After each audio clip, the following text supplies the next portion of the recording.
करते और यमुना स्नान करके जब मधुवर में बैठे तो एक नियम लिया, कपित वदर्शनः। 3 दिन में एक दिन भगवान ध्रुव ने फलाहार किया और 3 दिन तक बिल्कुल निराहार रहे। 1 माह तक ये नियम चला और जब तपस्या का दूसरा महीना लगा तो नियम को और भी कठोर बना लिया। द्वितीयं च तथा मासं षष्ठे दिने 6 दिन में एक बार तृणपत्यादिभिः और वृक्ष के पत्ते या घास फूस दूबा खाते थे और एक बार तप करते थे तो अगले 6 दिन तक वह भी नहीं पाते थे। तीसरा माह लगा तो नियम को और भी कठोर कर लिया। नवमे हन, अब 9 दिन में एक बार अभ्यक्ष, यानी केवल यमुना जी का जल पानी पिया उन्होंने और घास पत्ती भी छोड़ दी। अब 9 दिन में एक बार यमुना जी का जल पीते हैं और जैसे ही चौथा महीना लगा तो नियम को और भी कठोर बना लिया। चतुर्मपि वै वैश्रमः मासं द्वादशे हनिः। अब 12 दिन में एक दिन केवल वायु का आहार करते थे। एक यौगिक क्रिया जिसमें वायु पीकर भी योगी रह सकते हैं। अब देखिए, कोई व्यक्ति अगर 11 का भी व्रत कर ले तो सुबह तो व्रत करने लगता है, लेकिन जैसे ही 12 बजे रोटी तरफ देखने लगत के भगवान आधी रोटी मिल जाए। ऐसे ही कुछ लोग नवदुर्गा का व्रत कर रहे हैं, मैंने देखा है। 3 दिन हो गए, कह रहे महाराज 3 दिन बहुत है, अगली साल नवदुर्गा 3 दिन बाद में कर ले हैं, अगले साल कर ले, तो ऐसे 9 दिन हो गए। इस प्रकार से तप करते हैं, उपवास करते हैं और धन्य है ध्रुव भगवान कि सिर्फ सब अन्न जल वायु, सिर्फ वायु ग्रहण कर रहे हैं, सबको छोड़ दिया। और अब अगली बार ऐसा प्राणायाम चढ़ाया, ध्यान भगवद रूपम नादं और पैर के अंगूठे पर खड़े होकर प्राणायाम ऐसा चढ़ाया कि जो संसार के सभी जीव जंतु हैं, सभी की प्राण वायु सांस लेना बंद हो गया। अब देखिए, सब देवता भगवान के पास, ब्रह्मा जी के पास पहुंचे कि भगवान सृष्टि की रचना आपने की है, लेकिन आपने धोखा कर दो, कम से कम वायु तो छोड़ देते, मर है नहीं आदमी। तब कहा कि ये वायु मेरे बस में नहीं है। अरे मनुष्य भगवान के मंदिर में जाता है, लेकिन आज ऐसा दिन आ गया कि भगवान को स्वयं भक्त के पास जाना पड़ रहा है और भगवान स्वयं भगवान के सामने प्रस्तुत हो जाते हैं। इन्हें विदाम भगवनः गणाधिरोदमः चराचर खिल धामनः विदेहम तन्नो व्रज मोक्ष प्राप्यं वहम शरणम शरण्यमो। भगवान ने जब अंदर में उनका प्रवेश कर गया किया तो भगवान की मधुर छवि उनके सामने आ गई। अब भगवान ने सोचा कि ये तप कर रहा है और इसके अंदर मैं दिख रहा हूँ, तो भगवान ने जो अंदर की छवि थी उसको रोक दिया। अब देखिए, इस संसार में 2 सुख हैं, एक है ब्रह्मानंद, एक है परमानंद। ब्रह्मानंद सुख वो है जो शरीर के भीतर पाया जाता है और परमानंद सुख वो है जो भौतिक वस्तुओं से मिलता है। अब भगवान ने जब सोचा कि इसके अंदर मैं दिख रहा हूं, मैं अंदर गायब ही हो जाता हूं, तो भगवान अंदर भगवान के गायब हो गए। ध्रुव भगवान ने तुरंत आंखें खोल ली और जैसे ही आंखें खोली तो तुरंत भगवान सामने प्रकट हो गए। जब सामने प्रकट हो गए तो ध्रुव जी भगवान की छवि को देखकर धक्के बक्के हो गए और सोचते हैं कि मैं 6 वर्ष का बालक अगर किसी स्कूल में पढ़ लिया होता तो आज भगवान से थोड़ी बातचीत कर लेता।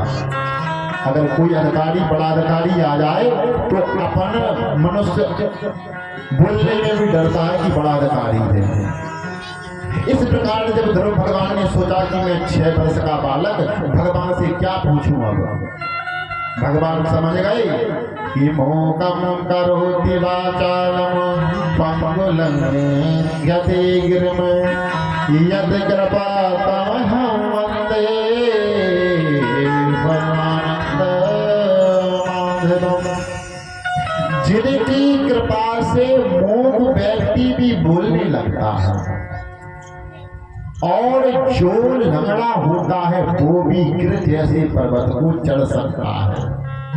ऐसे हैं भगवान की कृपा के पात्र मनुष्य। भगवान नारायण ने संत उसके ध्रुव भगवान की जब मुंह पर झुकाया तो उनको 18 प्राणों का ही ज्ञान हो गया। बोलो श्री ध्रुव भगवान की। ध्रुव से कहा, हे बेटा ध्रुव, मैं तुम्हारे तप से प्रसन्न हूं, तुम कोई अच्छा सा वरदान मांग लो। ध्रुव ने कहा, हे भगवान, मैं तपस्या के वरदान मांगने के लिए नहीं आया। मेरी माता जी ने कहा था कि आप कड़कड़ में बसे हैं, इसीलिए मेरे मन में आपके प्रति प्रीति हो गई कि जब कड़कड़ में है तो मैं भगवान के दर्शन अवश्य करूंगा। अब भगवान जब ध्रुव ने से कहा, हे ध्रुव, तुम अब अपने घर को लौटो और जो सिंहासन है अब तुम्हारा क्या है इंतजार कर रहा है। जब भगवान ध्रुव वापस आए तो राजा उत्तानपाद ने उनका स्वागत किया और भगवान ध्रुव का पूरी प्रजा ने स्वागत किया और उनकी जो सौतेली माँ थी उनका नाम था सुरुचि, वो भी उनकी स्वागत करने के लिए चल देती है कि जा पर कृपा राम की होई, बापर कृपा करें सबको, जा पर कृपा राम की होई, कृपा करे सबको, चापर कृपा राम की होई, पापर कृपा करे सबको। जिसके ऊपर भगवान की कृपा हो जाए उसको किसी भौतिक वस्तु की जरूरत नहीं पड़ती। भगवान को जब उन्होंने आशीर्वाद दिया कि हे ध्रुव, तुम 36,000 वर्ष तक तुम राज्य करोगे और मृत्यु का तुमको मैं वरदान देता हूँ कि तुम मृत्यु के सिर पर पैर रखकर मेरे स्वर्ग में आओगे और मैं तुम्हें अपने गृह में, अपने क्षेत्र में तुमको निवास दूंगा। अब एक दिन की बात है कि जो यक्ष है, यक्ष से जो सुरुचि का पुत्र है उत्तम, उसकी हो जाती है लड़ाई और यक्ष में उत्तम का वो वध कर देते हैं। जब ध्रुव को पता चला कि मेरे भाई उत्तम को यक्ष नायम मार्ग ही साधुना ऋषिकेश निर्वतमः। जब धनुर्धर ने ध्रुव भगवान को समझाया तो भगवान समझ गए और भगवान ने अपना क्रोध शांत किया। इधर सुरुचि माता अपने पुत्र को जगह जगह जंगल में देख रही कि मेरा पुत्र कहाँ है और एक पल में आग लग गई तो उसी दावा अग्नि में सुरुचि ने भी अपना प्राण अंत कर दिया। आगे चलकर भगवान ध्रुव 36,000 वर्ष राज्य करके मृत्यु पर पैर रखकर भगवान के स्वर्गलोक में पहुंच गए। इनके ही वंश में प्रकट हुए हैं पृथु महाराज। अब देखिए ध्रुवराज के वंश में जब पृथु महाराज आए हैं तो उनके पुत्र का नाम था राजा अंग। अंग बड़े ही धर्मात्मा संत थे। उनका सुनीता देवी से विवाह हुआ, फलस्वरूप उनका बेटा था बैर राजा जितने धर्मात्मा थे वो उसका पुत्र उतना ही दुष्कर्मी था। सबसे पहले तो उसने क्या है, जो धर्म होते हैं उस पर ही बैन लगा दिया। एक बार की बात है कि जब राजा अंग अपने पुत्र बैन से दुखी हो गए तो एक गुफा में तपस्या करने लगे। मंत्रियों ने उनके गुप्तरों ने राजा को बहुत देखा, लेकिन राजा नहीं मिले तो बैन को ही राजा बना दिया। अब बैन राजा बन गया तो साधुओं से कहा कि देखो साधु महात्मा, भगवान होता नहीं है, सब धर्म मंदिरों पर लगा दो ताले और भगवान को नाम लाओ, तो फिर क्या है, तुम्हारा भी मुंह बंद कर दिया जाएगा। अगर तुमको नाम लेना है तो मेरा नाम लो, ओम बैनाय नमः, ओम बैनाय स्वाहा, ओम बैना देवताय नमः। अब संत महात्माओं ने देखा कि लो कहाँ राजा पृथु महाराज के पुत्र राजा अंग और कहाँ उसका नास्तिक बेटा बैन। संत महात्माओं ने अपने बल से उसको ही ऐसा श्राप दिया कि वहीं पर धराशायी हो गया। अब साधु महात्माओं ने देखा कि जब मंत्रों के द्वारा जब राजा वो बैन था उसका देहांत हो गया, अब राजा किसको बनाया जाए, तो चलो उन्होंने सोचा कि इसका मंथन करते हैं। तो सबसे पहले मंथन किया तो बैन के शरीर में से एक राक्षस पैदा हुआ जो बिल्कुल काला कलूटा था, नाम था नसीब।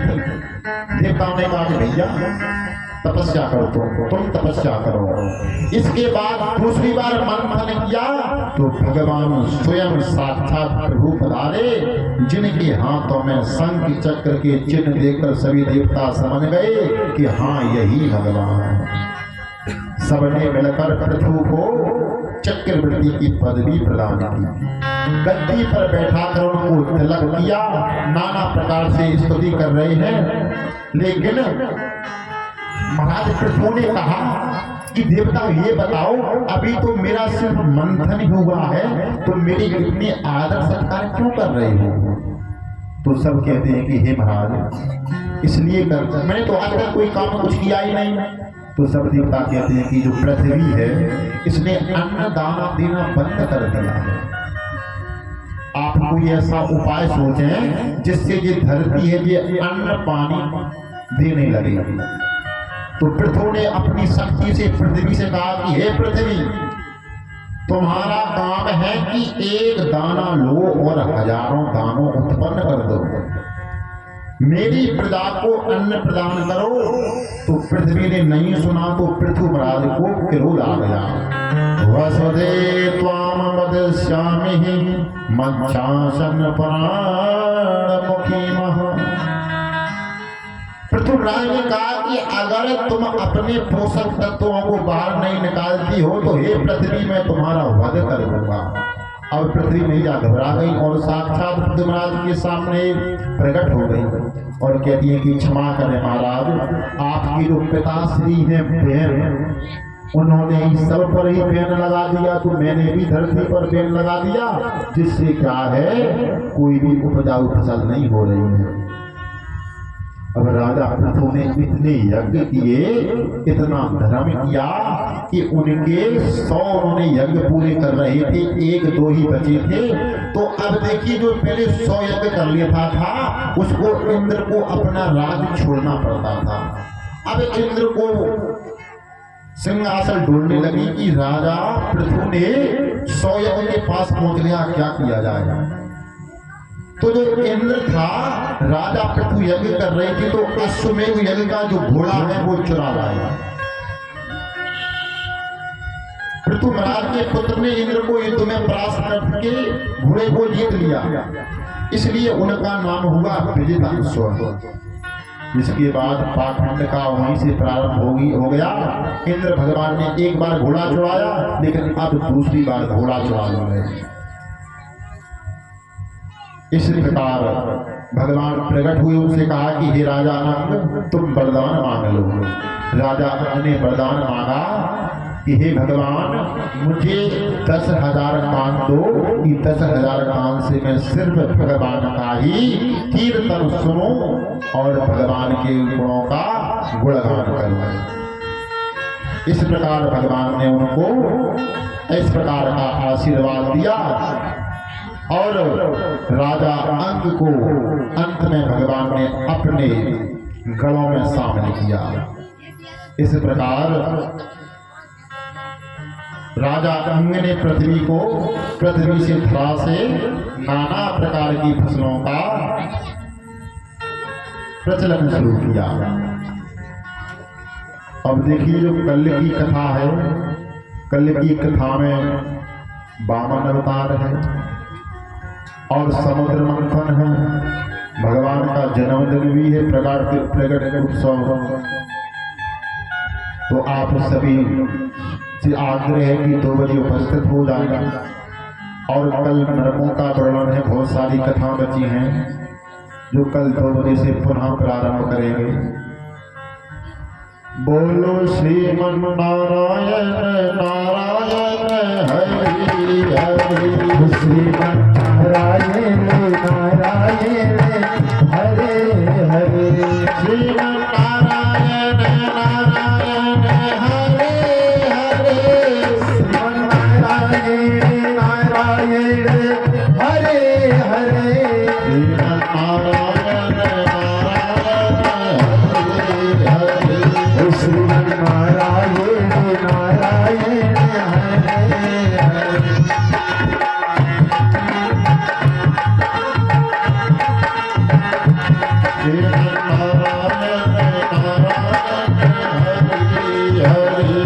श्रीमन नारायण नारायण हरे हरे, जो नारायण नाम जपत है, जो नारायण नाम जपत है, पाप होते सब छारायण, पापी होते सभी छारायण, नारायण नारायण हरे हरे, बोलो नारायण नारायण हरे हरे, ब्रह्म नारायण नारायण हरे हरे, स्वामी नारायण नारायण हरे हरे, तेरी छवि है सुंदर नारी नारी, नारायण नारायण हरे हरे, तन मन बसो है हरि हरि, गाने में बसो है हरे हरे, कण कण में बसो है हरि हरि, बड़े बड़े में बसो है हरे हरे, श्रीमन नारायण नारायण हरे हरे, श्रीमन नारायण नारायण हरे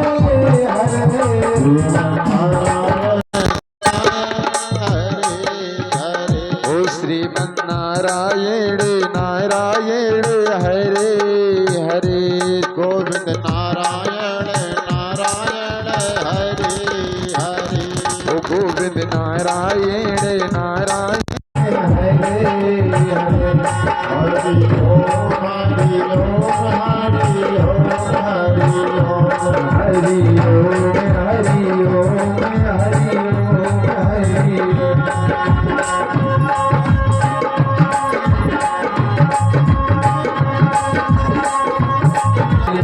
तुमको मनाओ आए बलियो प्यारे, तुमको मनाओ शिवांगे हरि,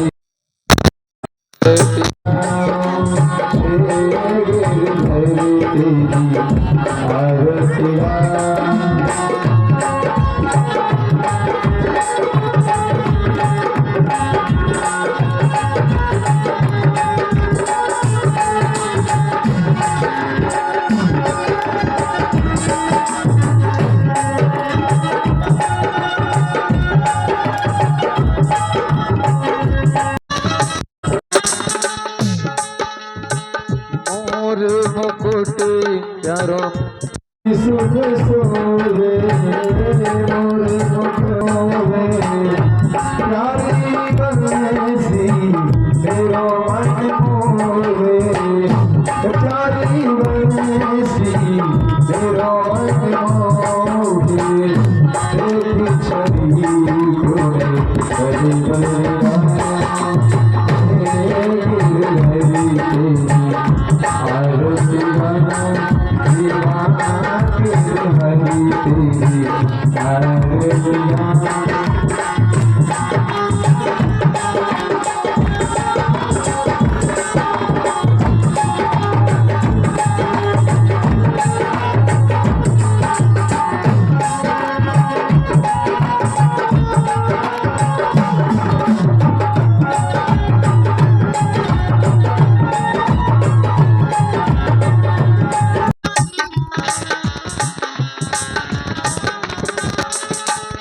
चरणों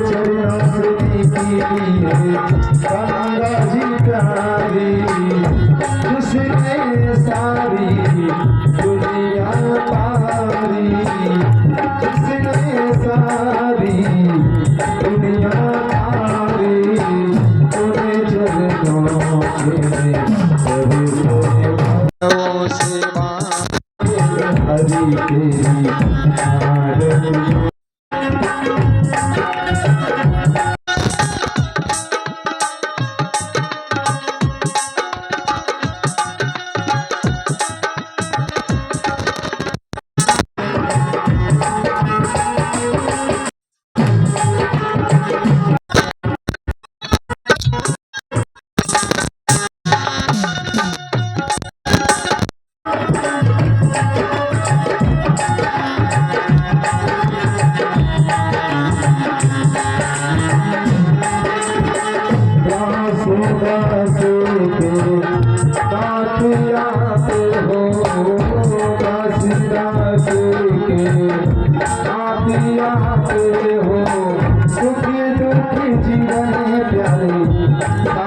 आरती सुख दुख जीवन प्यारे साथियाते हो थोड़े चरणों को से नवासी मात बिहारी तेरी आरती सब में सोए सब में सोए आदि तुम्हारी मलता तुझे सभी सपना ललिता तुझे सभी सपना प्यारी निवास सदा